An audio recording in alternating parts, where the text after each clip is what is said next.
everybody. Welcome. This is Tanya from TheDream.Us. We are going to take a few seconds to continue to admit people from the waiting room that are joining us.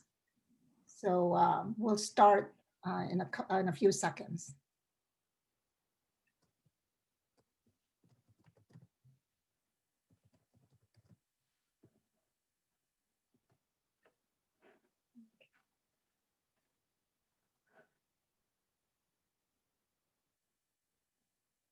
And as people are joining us, let me just introduce you to the team that I have with us. We have Elena Solorio. Say hi, Elena. And who manages our scholarship programs. We have Sadhana Singh, who manages our communications. And we have Camila Salkov, a former scholar, just as Sadhana, and manages our operations. Candy Marshall, our fearless leader. Hain Lee, our data and measurement queen. And who else did I miss? I think that might be everyone from our team. And people are still joining. This is very exciting to see so many people gathering today for this these two sessions that we're going to have back to back today and tomorrow. Okay, so let's get going. As I mentioned, Tanya Wilcox, Program Director for Scholar Programs and College Programs for TheDream.Us.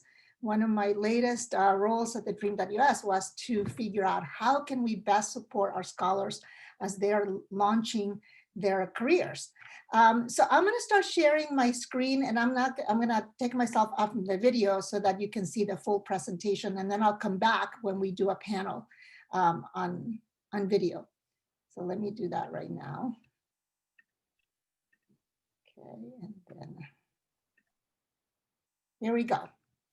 Okay, so we're going to spend the next hour doing the part one of this presentation, entitled Career Pathways for Dreamers. It's a two-part session. Today will be 60 minutes long. Tomorrow will be 90 minutes long. And in the chat box, Sadhana right now is going to share a PDF of the presentation so that you have all this information with you, plus all the links to all the resources that we will be sharing during the presentation. So you can pick that up in the chat box. So a little bit about our agenda. Today, we're going to focus on the latest on Daca and what you need to know about Daca and employment. We're going to talk a little bit about the programs that we are developing at TheDream.Us to support our scholars and dreamers. And then I have a wonderful panel of 3 representatives from 3 of our partner colleges to talk a little bit about some of the practices that they're putting in place to support the dreamers to find employment, jobs, and career opportunities. And then finally, Candy Marshall is going to tell you a little bit about a couple of initial initiatives that we have in place to raise awareness among our employers about hiring dreamers. And then tomorrow, it'll be much more of a working session for all of us. First, we're going to start to talk a little bit about entrepreneurship opportunities for all dreamers, but especially for the students that don't have work authorization, that they can still have the options to develop their careers through entrepreneurship. And then we're going to split up in smaller groups where we're going to have a discussion about our challenges, share more practices, brainstorm possible practice, and for you also to tell us how TheDream.Us can be of help. And then we will also end by sharing lots of different resources. So that's our agenda for the next 2 days. I want to start this to anchor us a little bit about a little bit of the data of what is telling us about where our students are. First, we have about 4,000 current scholars enrolled across over 70 colleges. That's a great number for us. And we do also have about 1,300 students who have already graduated from your partner colleges. It's important to know that while most of our students have Daca and therefore work authorization, 25% of them do not. And obviously that poses another barrier to them. Most of the 25% are for our younger cohorts. So they're concentrated among our first and second year students. And then one key piece of data that was kind of shocking to us when we did the scholar survey back in May and June of this year We knew that 70% of our scholars worked 1 to 3 jobs as they were going to school, but COVID really hit hard on our population. That 70% decreased to 43%. Many of our scholars lost their jobs permanently or temporarily, or their work hours were reduced significantly.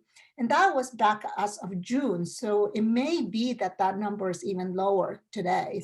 So there's a need for sure for our students to have jobs. And then the other piece of data that was very key for us was to learn that about 75% of our recent college graduates or the seniors that were graduating in the spring were still looking for jobs that met their career goals.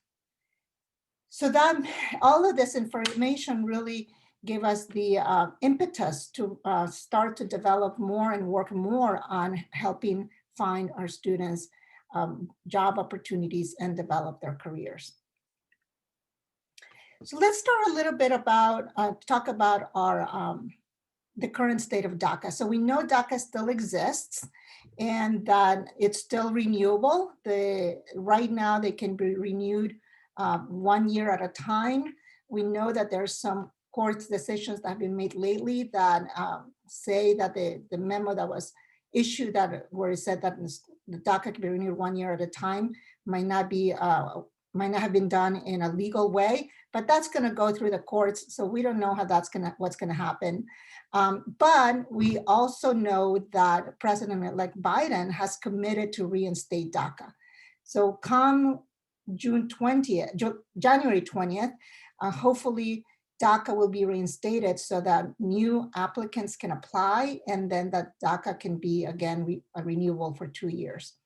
But ultimately, the final solution that provides a pathway to citizenship lays in the hands of Congress. So all of us together will have to be using our voices to help Congress and nudge Congress and push Congress towards passing laws that provide that pathway to citizenship. Now, when it comes to DACA and employment, there are 4 pieces of data or advice that we always talk about when we talk to our students and also to employers. One is, especially with employers, to know that dreamers with DACA have the renewable work authorization that allows them to work, meaning that DACA students can be hired as any other US citizen. The process for hiring them is exactly the same. Employers do not have to sponsor a dreamer with DACA. And what's important in there is that a lot of times our students do not know how to answer this question in a job application. They think that maybe if they say yes, that they need to be sponsorship, that might be a way for them to get legal status down the line. But that actually puts them in peril of not being considered for that job. And they do not need that sponsorship because they have the work authorization right now where they can start that job. So it's very important that we give the advice to our students that when they encounter this question to always answer no. The third thing is that it is unlawful for employers to refuse a student because they have DACA or TPS. There have actually been some lawsuits that MALDEF has brought against some companies that have refused to hire dreamers. And what's interesting to note is that some of those lawsuits have been settled, and the leaders of those companies have said, actually, we do hire dreamers, and our policy is that we hire them.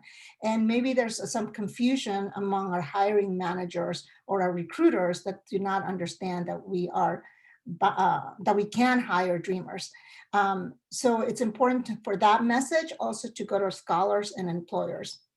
And the last piece is to know that DACA holders do not have to disclose their status at any point during the hiring process or at any point really, because if they're offered a job and when they fill out their I-9 forms, they just have to present their work authorization document. They do not even have to disclose how is it that they received that work authorization, because the many different visas give that type of authorization. So students do not have to disclose that at any point.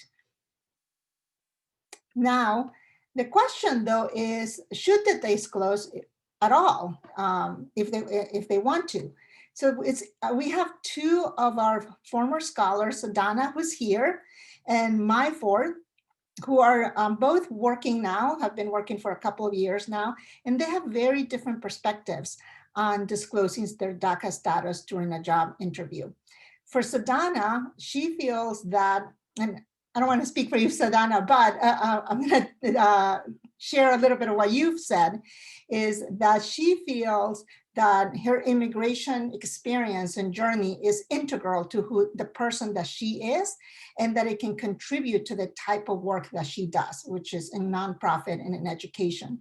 So that for her, sharing her immigration experience and her DACA status in the interview process or during the hiring process is very important, because it can show the employer what she brings to the job.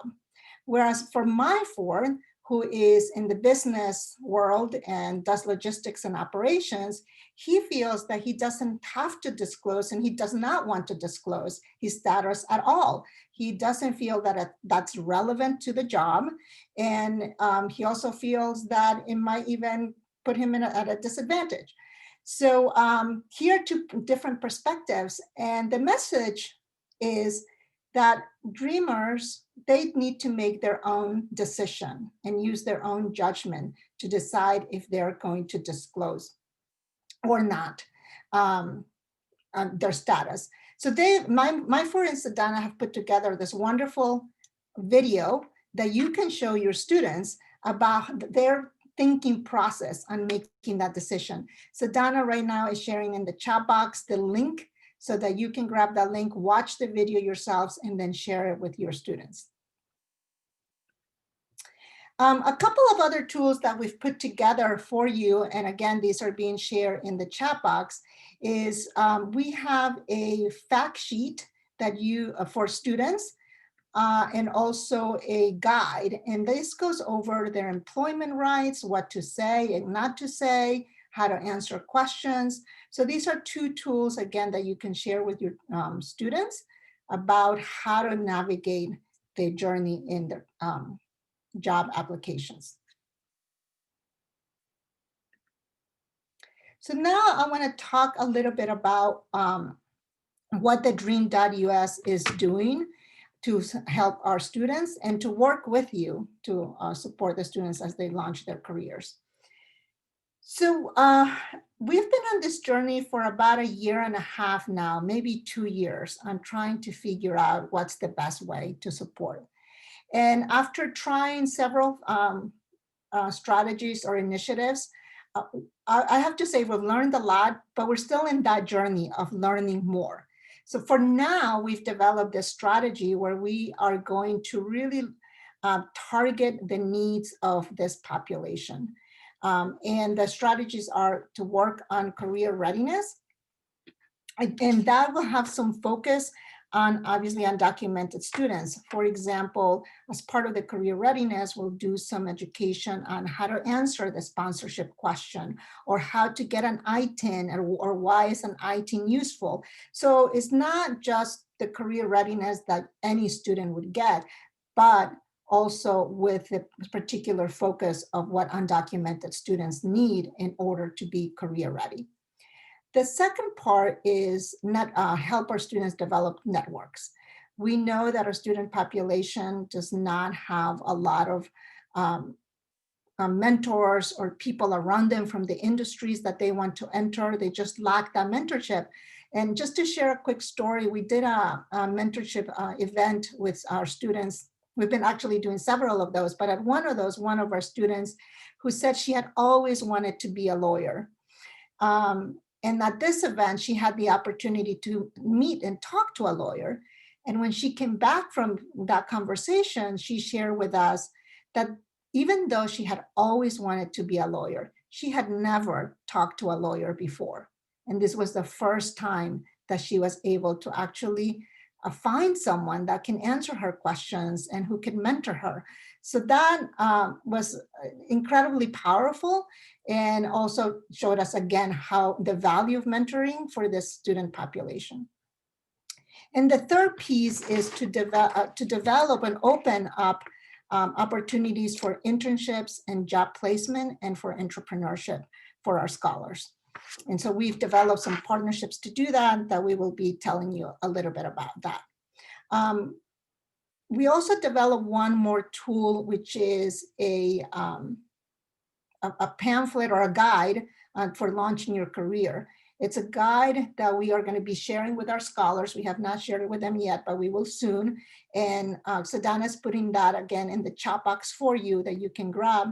But it's a guide that goes year by year what we're suggesting that students do to get themselves ready to launch their career. And then in each year, we will be doing some support services, and we could be working with you to also provide some of those support services so that the students are accomplishing the tasks and the activities each of their college years to get them career ready. So let's talk a little bit about some of the initiatives that we've put in place about career readiness. One is we realize that it's important that our students start thinking of their careers early on in their college journey and not to wait till their senior year.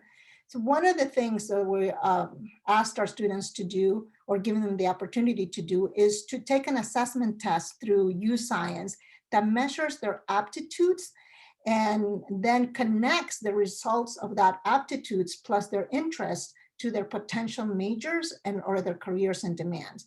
So when the students take this assessment test, it gives them a wealth of information and results about themselves and how that links to a future career. So our students are given the opportunity to take this test. We will launch it again in the spring for other students to take it. Then we will help them analyze those results. We're also helping our students develop a career toolkit, which would include knowing their personal brand and using that in their elevator pitch or their resume or their LinkedIn profiles. One of the things we're also going to ask our scholars to do is to use TheDream.Us, list TheDream.Us in their LinkedIn profiles under education. That's a way that they can identify themselves as one of our scholars. So when we work with employers, we can tell them that they can find who our scholars are in LinkedIn by searching TheDream.Us. So soon, again, we will be asking our students, or doing a mini campaign to encourage our students to do that.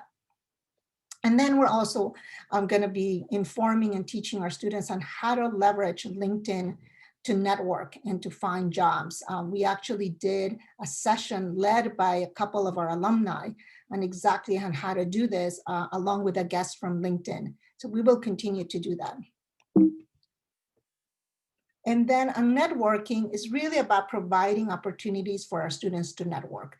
We're leveraging our alumni. They have led some career mentoring sessions. They will continue to do that. We're partnering with organizations like Mentor and LinkedIn to do virtual mentoring sessions with professionals around the country. And then we are encouraging our scholars to join professional organizations like SHIP or Alpha, because through them, they can also find mentors, jobs, and internships and various opportunities. So we've communicated that to our scholars and will continue to do so. And then on the internship and job opportunities, again, it's all through partnerships. If we do not necessarily have the capacity to provide all kinds of links to all different types of employers at TheDream.Us, but the best way for us to scale and to give lots of opportunities to our scholars is through partnerships with other organizations.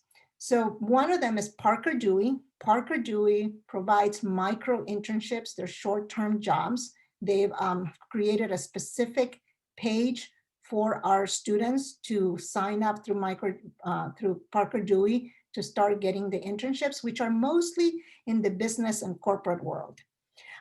We've also partnered with an organization, the Breakthrough Collaborative, that provides summer teaching internships. So these are internships are for students who are interested in social justice and education, in public policy. And they are very excited to hire our students and have hired our students are the past and are very impressed by our scholars. And then we have a partnership with Teach for America. Again, our scholars are being hired by Teach for America, and we're bringing this opportunity for dreamers. One thing that you might not know about Teach for America is that they have their own department to support dreamers and DACA holders.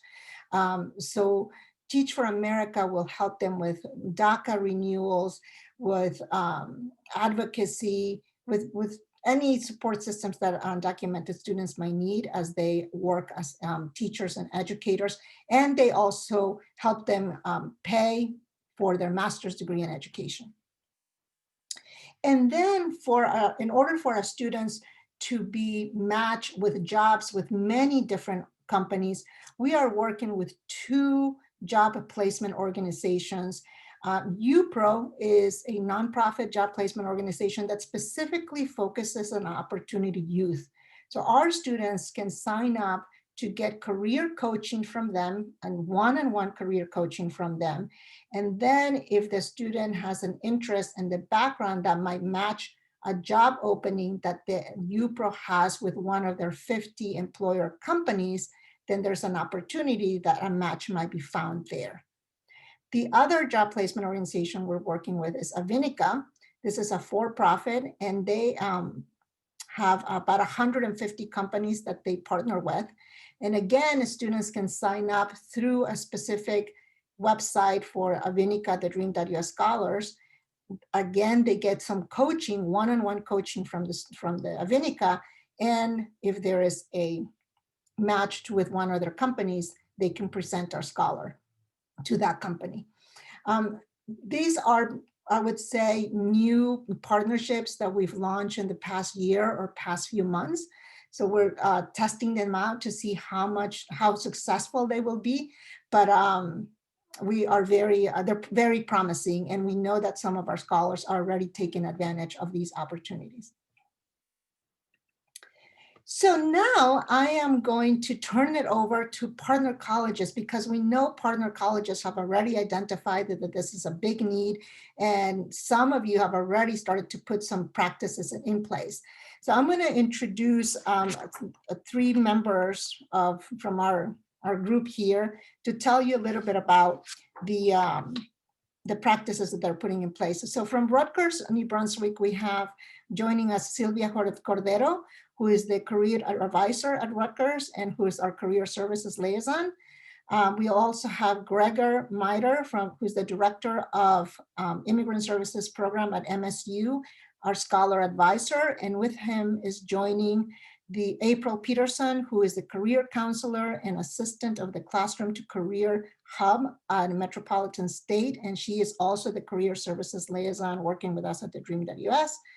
And then from Texas A&M San Antonio, we have Kim Nanez, who is the director of Academic Success Center, and she's also the relationship manager for TheDream.Us. So I'm going to stop sharing so that we can see Kim, Gregor, and Sylvia. Say hello to everybody so people can identify who you are. Thank you for joining us today. And let me start a little bit with you, Sylvia, because I know that about a year ago, or maybe even more, you developed a virtual career day for dreamers. So why don't you tell us a little bit about what that was? So definitely, welcome everybody, and hello. This was a collaboration with the Center for Latino Arts and Culture, and because of the need of showing and presenting resources to our students on campus. So we just had launched the WebEx on campus, and I took that opportunity to start developing this program that had never been, has not never been done before. And so we decided to do it virtually because the students were, especially at the time that we did it, there was a lot of commotion about that, and there was people were a little afraid if they show themselves on campus, that they were going to, be attacked, or, some hatred, shown to them. And so we decided to do it virtually. And it was the whole day. We did 3 sessions of different parts of the program that lasted all day, different panels, and from employers talking about employment. Then we had another section about talking about graduate school, and another session about entrepreneurship. So all of them were very informative, and I share the link with Tanya, so she will share that with you if you want. This was very informative. It has a lot of information available to the students. And so I definitely would like everybody to take advantage of that. Thank you, Sylvia. And on the chat box, you will find a link to the actual recording. Sylvia recorded the entire session, so you could go there and watch snippets of it. And we also have the agenda for that day that Sylvia put together. So those 2 things are being, so Donna, just share them in the chat box. So thank you, Sylvia. And Gregor, going to you, I know that you did something similar at MSU. You had a career day, but that it was in person, but you've pivoted now that we've gone into the virtual world. So maybe you can tell us a little bit about what you did and why you pivoted and what you're doing now. Yeah, for sure. Thank you so much. So because our campus pretty much effectively closed, as for probably most of you, in March during the spring semester, we kind of knew that for the fall we couldn't really hold the usual Undocu Career Day, which usually has a number of different workshops. Some are around, what does entrepreneurship look like? What's the difference between being an independent contractor and employment? ITIN resources, what is an ITIN number? How can one apply for it? How can it be used? So we have partnered for a few years now with a statewide organization called the Colorado Immigrant Rights Coalition, that have really fantastic resources and staff that are helping community members pursue entrepreneurship opportunities, especially if they don't have work authorization. They're looking at becoming independent contractors, starting their own business. So we developed a workshop with them, actually also in conjunction with the College of Business on our campus. They were really excited to start working with a community organization on these workshops. So we had 2 one-hour workshops, recorded those, and those are available on the website that Tanya shared with you all, but I can also make sure that shows up in the chat as well. The nice thing is that we can put those recordings on our website. We actually monitor, because those are recordings that we put on YouTube, not listed without comments.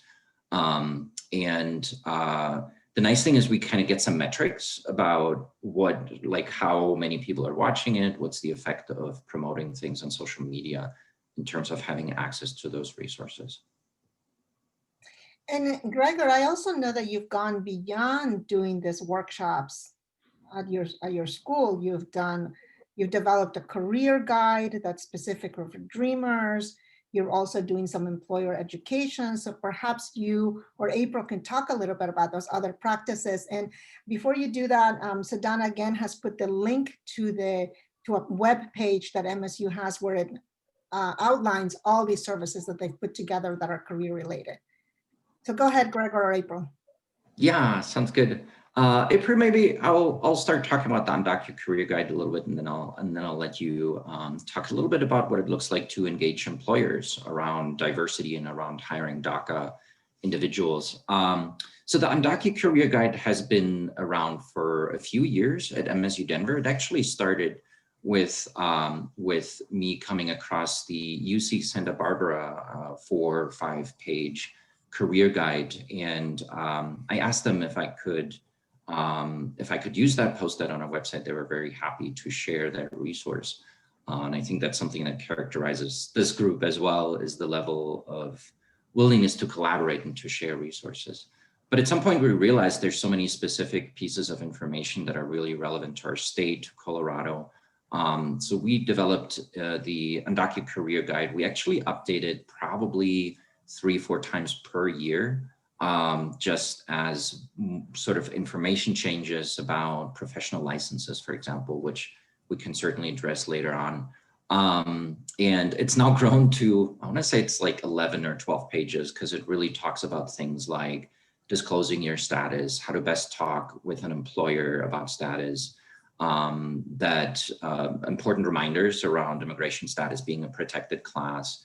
Again, ITIN resources, that's also really important, as our schools, and I'm sure your institution as well, oftentimes request social security numbers or ITIN numbers for various tax documents. So students oftentimes find themselves being asked by the school for either SSN or ITINs. So it's not just in terms of entrepreneurship, but also other areas of their family or household where the need for some ITIN resources comes up.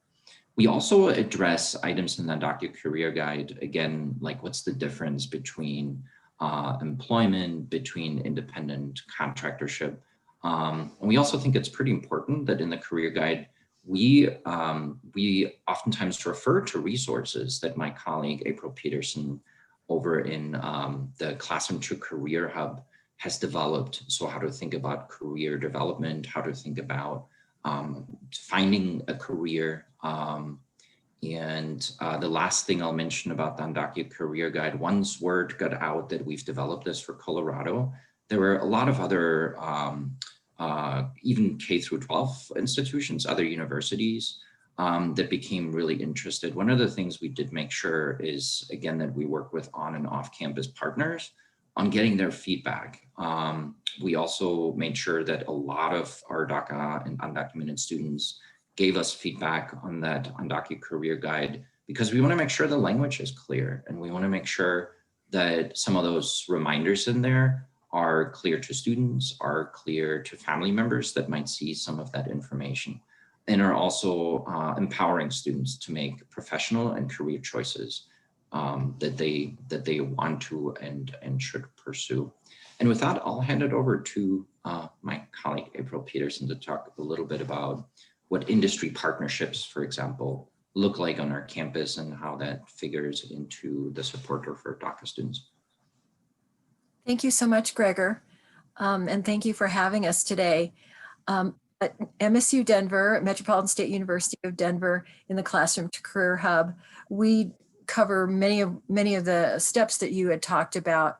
My team works very closely with the career readiness and the networking pieces, because we want to help students to be able to articulate their skills, their value, what their degree means for them, and their experiences mean in terms of skills for employment within their chosen career, and to help students to make solid career plans where they have a clear sense of what that's going to look like, as much as we can be clear in 2020.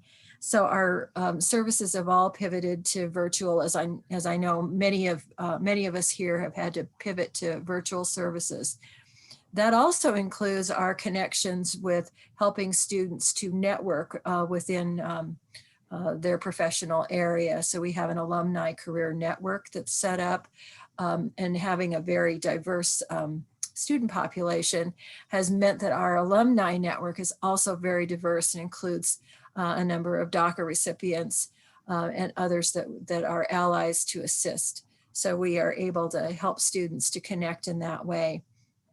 We also connect with a wide range of employers, and all of our communications with employers reemphasizes the wide diversity of our student population, including our DACA students.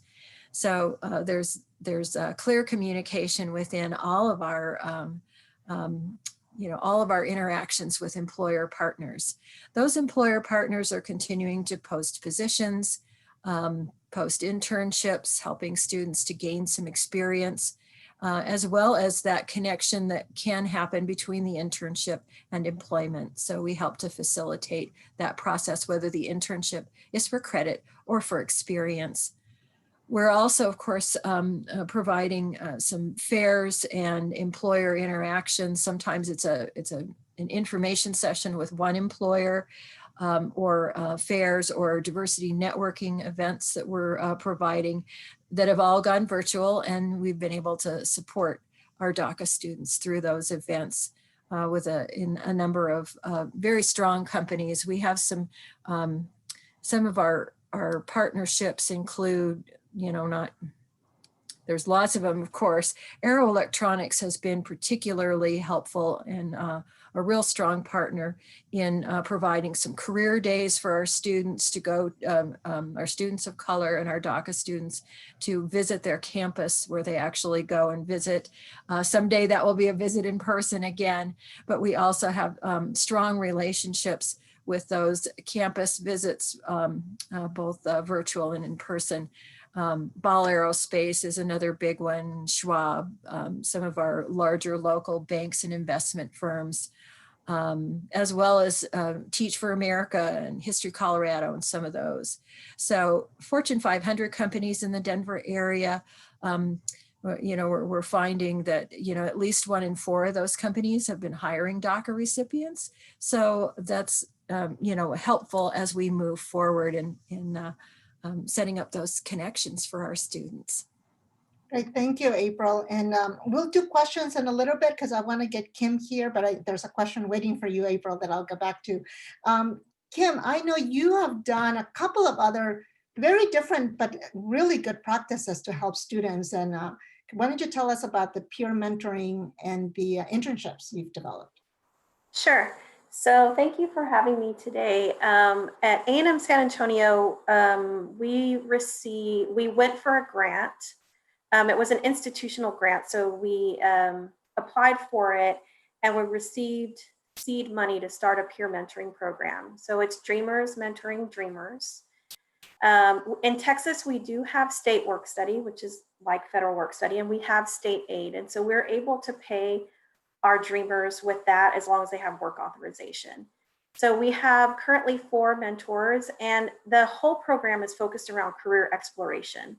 We start off requiring all our Dream.Us scholars to participate, but we also invite all Dreamers on our campus to join the peer mentoring program. They're assigned by meta major, which means, close enough to their majors to the peer mentor. And that person works with them from their freshman year on sort of making sure their major matches to their career options and what they're looking forward to. Obviously, the peer mentors will talk about other things with them, but that's the main gist of the peer mentoring program and how we got started and what we're doing with it. And it's really created like a sense of community because the scholar advisors are also involved with that group and make sure and sort of supervise the peer mentoring program. So there's a big community building aspect to that too. And then our second thing we've done is we started noticing last year probably that many of our Dreamers were coming in without work authorization, without DACA, and asking us if they could work on campus. And we would basically be like, no, sorry, and that's a horrible conversation to have. They want to work on campus, but we don't really have an option. So we worked with a donor out of our experiential learning office, the private donor, who funded 2 internships. This fall is our first time offering it. They actually work as a peer mentor as part of their internship, and they also get so through that they get a stipend, and they get paid once a month. They get a schedule of when that stipend money is going to come. Make sure if you do something like this, obviously there's like legalities to it. So we had to work with our student business services or a bursar's office, if that's what you call it on your campus. We had to work with financial aid to make sure nobody's going over cost of attendance. And we had to work with our career services office as well. So basically we had students apply. They did not have to have work authorization. They can repeat the internship for 3 semesters, up to 3 semesters, so that they're able to get a significant amount of experience. They do have to complete a project at the end.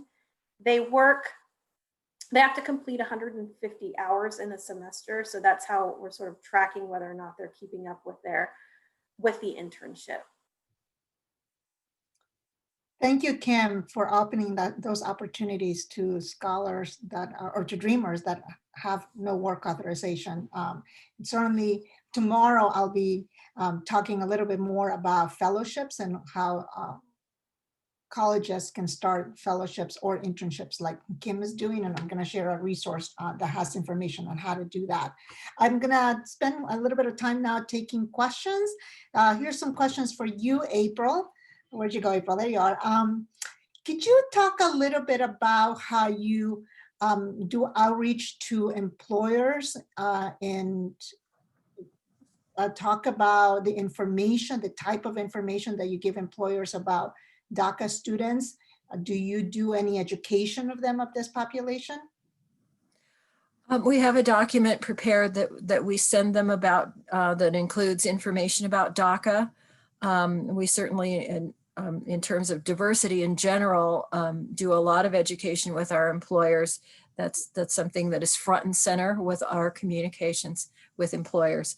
And then if people have other questions beyond that, someone on our industry partner team will get back with them to help them with those, some of those specifics that they may have questions about. Great, thank you, April. And then I'm going to be sharing later on a link to a folder where I'm going to ask people to load all your resources to that folder so that then we can share that with everybody. So April, please share that document when I give you the link to the folder, because I'm sure other people are eager to see what it is that you're sharing with employers. Let me see, any other questions? Kim, did the students who got the internship include non-DACA dreamers? I think you answered that. Yes, they were. We were actually focusing on students that did not have DACA. Good. And then another question for you, what type of training did you provide those peer mentors in order to do the career exploration with the younger students? Okay, so we start off with my colleague and I, she's the director of advising. So we work together to sort of do some mini trainings on how to interact with students in general. So we both come from advising fields. And so we work with those skills, active listening, that kind of stuff. So we do that for 2 days, 2 half days. And then we bring career services in to do training on how to do some of this entry level career exploration. And then we'll do some up training throughout, depending on what happens. So we started getting a lot of questions through that first year of the program about like major exploration. And we kind of knew that would happen, but we didn't really train on it. We were training more for like doing focus 2, if you guys know what that is, right? Doing some more of that career exploration stuff. So then we went and kind of did some up training on, how majors tie to careers and things like that. So sometimes things will just come up that we may not have done a full training on that we'll do during the year. But we do training, also our mentor training just kind of does things like FERPA, confidentiality, and that sort of stuff too. So I think that's really helpful. I think I have the training schedule. So when I do the upload for Tanya, I'll put in there the training schedule for the peer mentors. I can also put the write-up for the peer mentoring program. And I think the other thing I can share is our application for the internship. Great. I am so excited about this folder, and I can't wait to see all the resources you are going to all upload there so we can start sharing them with you. Gregor, going back a little bit to the education of employers, I believe you mentioned to me that you or MSU, someone at MSU is going to be doing some info sessions for employers on hiring dreamers. Can you talk a little bit about that? Yeah, absolutely. So in kind of keeping with the virtual workshops that we're doing, we started to realize that it's actually one of the silver linings about having a closed campus. Now we're forced to move everything remotely. And one of the 8 workshops that are focusing on DACA and undocumented students at MSU, was actually a workshop, not directly for students, but it's called Tips for Employers. And what we share there is really an important reminder how important it is for companies to think about diversifying their workforce, and that Daca students are such a wonderful opportunity. Hiring Daca individuals is such a great opportunity to do that. Bilingual, bicultural, oftentimes more than bilingual and bicultural. And so the first part of that, our info session that we're going to have with employers, I just heard this morning that we actually have 20 signups. Very, very excited to have that many employers shown interest.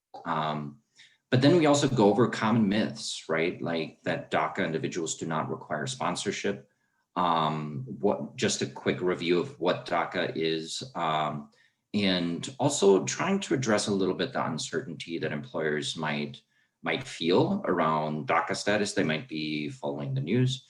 They might think Daca is a program that like ends tomorrow, and to kind of assure the employers that there's actually legislative pieces that have been introduced that would really provide a permanent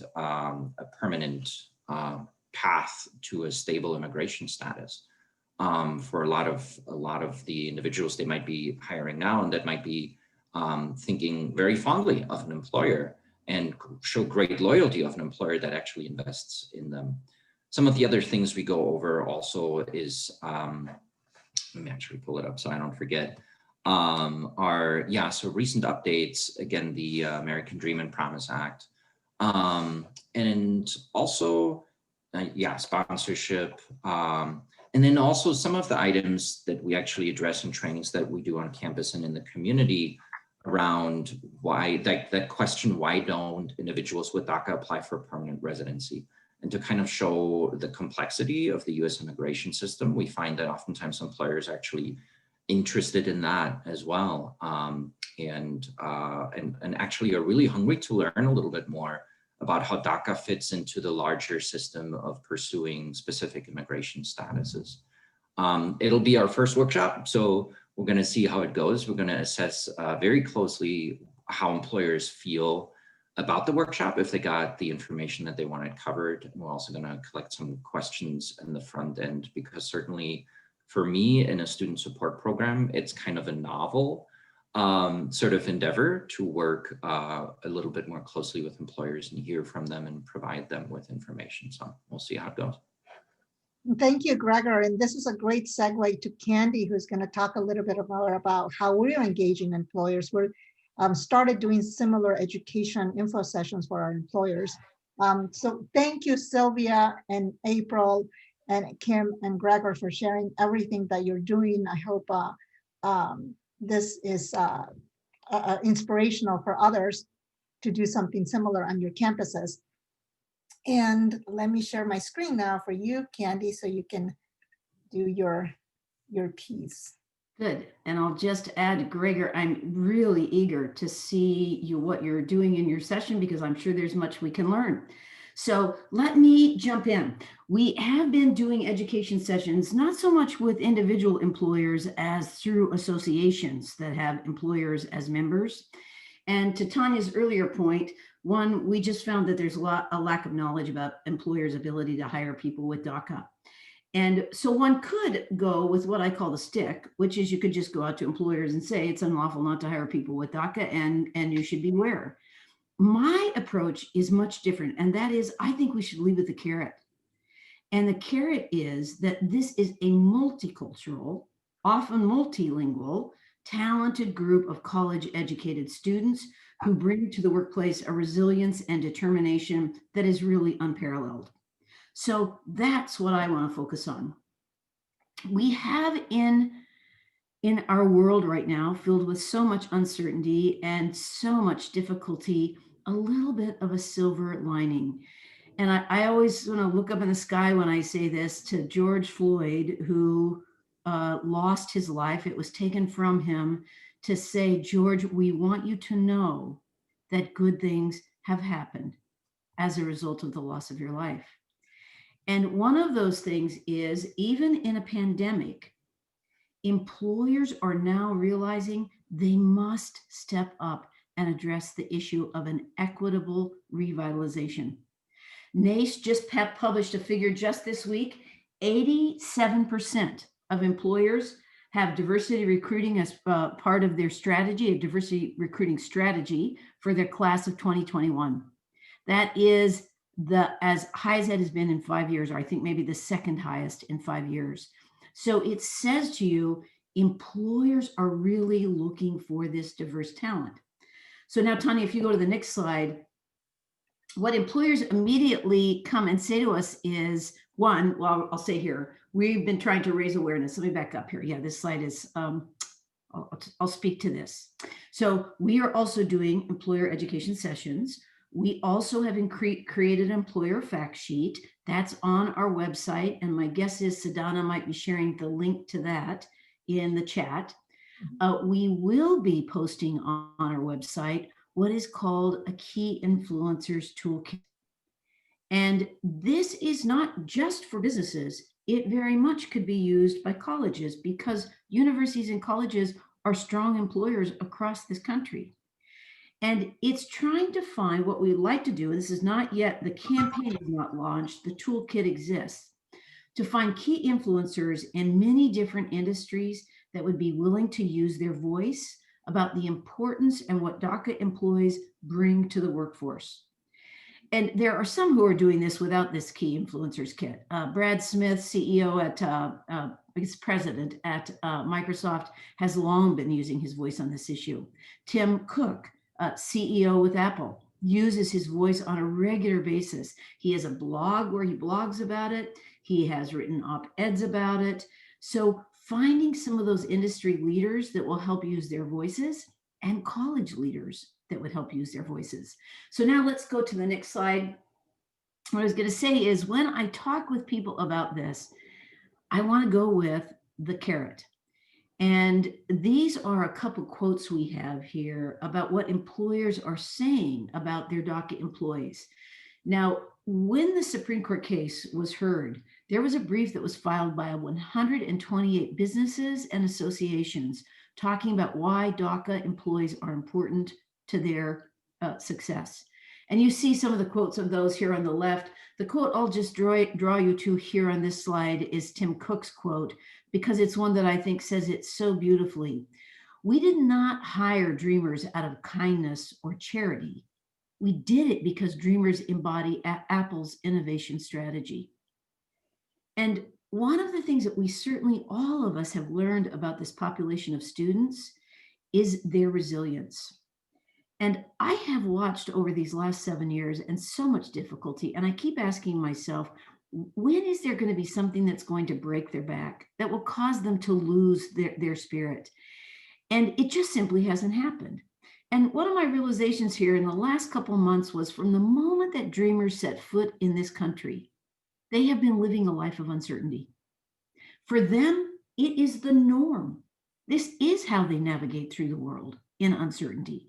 For all of us who have had very certain worlds, we're kind of falling apart here in this pandemic, but dreamers have certainly just kept moving forward. It's been incredible. So next slide, Tanya. So it's not hard to convince companies that they want to have dreamers in their midst. But the question we then immediately get from employers is, how do I find them? So we started talking with employers about this, and we can share these resources later. But one of the things we've talked about is proactively recruiting and hiring dreamers through websites, social media, and job fairs. And I'll use college fairs as an example. When we all started trying to attract dreamers to apply to our colleges, what is you go to college fairs and all you have to do is put up a big poster that says something like dreamer friendly, has a big butterfly, and word will trickle throughout that college fair to the dreamers who were there. This is a friendly college. The same thing can happen at job fairs. Employers just simply need to put up something that signifies we are dreamer friendly. We have some employers that have actually created websites to talk not only about their clients who are people with DACA, but their employees who are people with DACA. So really sending a strong message there. And then social media. And as I've mentioned, we've seen numbers of employers, the CEO of Nielsen, nationwide company, using his voice in his social media about dreamers in the company and how important they are. Because there is so much information out there and because so much uncertainty, it is really important that employers start doing training for HR and hiring managers. That is when we find it breaks down out in the field. It's also important that they audit their applicant forms. So we have had 2 recent cases where our dreamers, our scholars, are applying for internships, and they were faced with an old applicant that simply didn't allow them to answer the questions honestly to indicate that they had the authorization to work. So one was, are you a US citizen? Do you have a visa, meaning an H-1B? There was no other choice. And we always tell our scholars, no matter what the application, never lie on the application. So the student called us to say, there's no way I can apply for this internship. And it's just simply a company that hasn't gone back to look at their forms and realize through old forms, they're actually excluding dreamers from applying. And then, of course, companies using their voices. And again, this is key influencers. Walmart is just a fabulous example of this, at least for in-state aid. Walmart openly hires DACA employees, welcomes them. An executive at Walmart was speaking to one of their DACA employees who is not college educated and encouraged him that he is so strong, should really rise up and should get his college education. And it took that employee telling this executive, I can't. I have to pay out-of-state tuition in Arkansas and I can't afford it. And the executive was completely surprised by it, went back to the executive leadership at Walmart. They immediately reached out to state legislature and other CEOs. And in a matter of months, Arkansas had adopted in-state tuition. This is the power of the voices of the businesses across America.